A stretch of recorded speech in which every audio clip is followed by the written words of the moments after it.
Bonjour à tous, c'est Isamu. Alors aujourd'hui, je voulais vous présenter deux games GDC que j'ai faites récemment.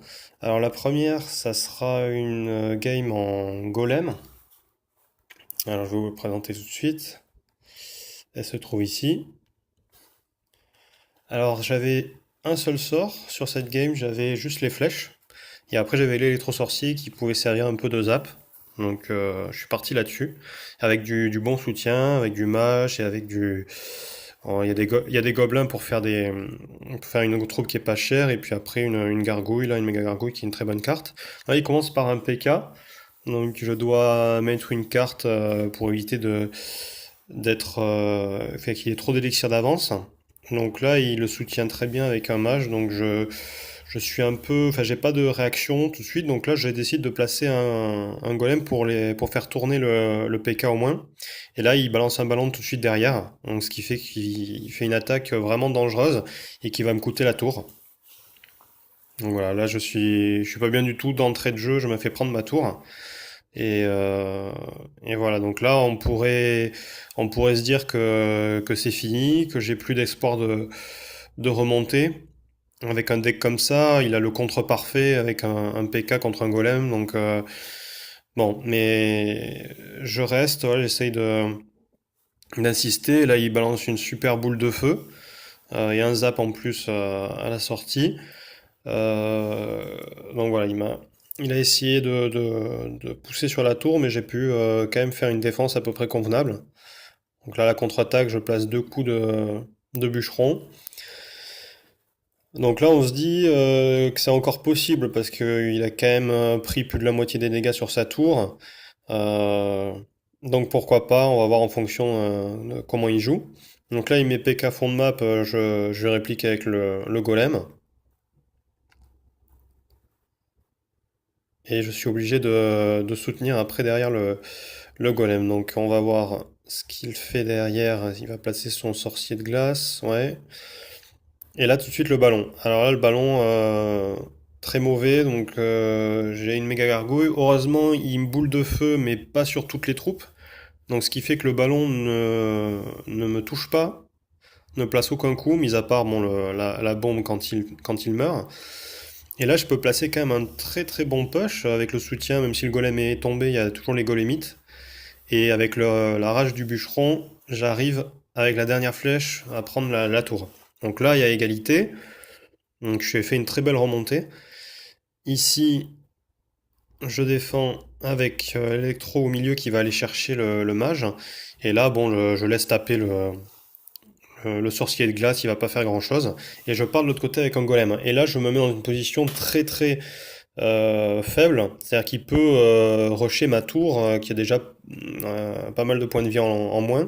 Sauf qu'il décide de défendre sur le côté droit, là où j'attaque avec mon golem. Et là, il repart avec Valkyrie ballon. Et donc, je suis obligé de réagir donc, avec le mage. Et il va me tuer le mage avec boule de feu et zap. Et là, heureusement que j'avais les flèches qui étaient assez fortes et qui ont fait que le ballon n'a pas fait sa deuxième attaque. Et là, je charge tout ce que je peux sur la droite parce que c'est maintenant ou jamais. Et ça passe. Voilà. Donc, pour dire qu'il faut jamais rien lâcher dans une game, vraiment jamais, jamais lâcher quoi que ce soit, et continuer à se battre pour finalement bah, soit aller chercher une tour qui peut nous donner l'égalité, soit pour aller chercher et bah, la victoire comme j'ai pu le faire. Donc là, sur cette dernière GDC, il y avait une game assez intéressante, donc qui n'est pas au golem, mais qui est au géant royal. Alors, je pars avec du géant royal et avec deux sorts qui sont flèches et boules de feu. Et j'ai du soutien à ce géant royal avec encore une fois l'électro-sorcier qui permet de zapper et puis de contrer les dragons de l'enfer et puis les tours de l'enfer. Après, j'ai un dragon de l'enfer moi-même aussi pour les tanks, golem, moloss, etc. Et donc il commence directement par m'agresser avec un gang, donc il y a la réplique qu'il faut au bon moment, donc là c'est parfait.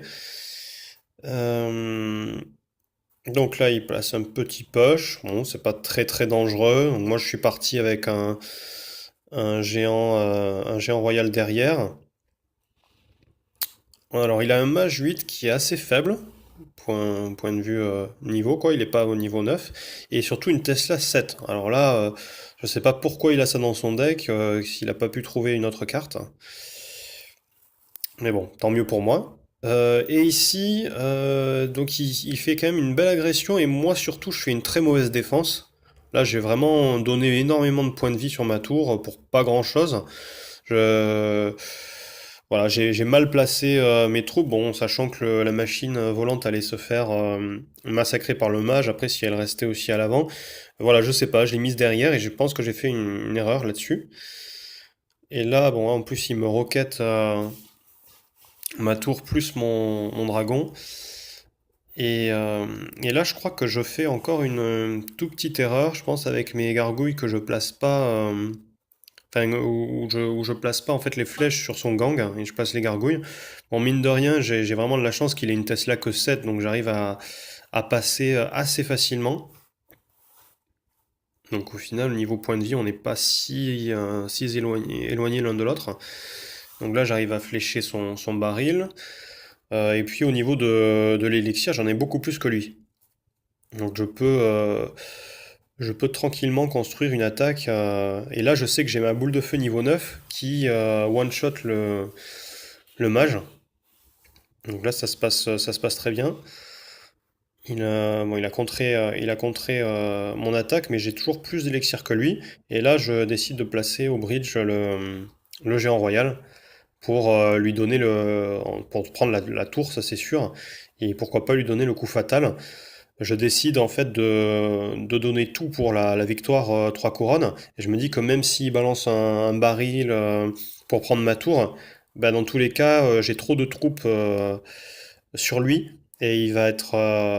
Enfin, je vais lui prendre sa tour de toute manière, sa tour du roi. Donc je continue, il fait une défense, mais j'ai mes troupes qui restent en vie.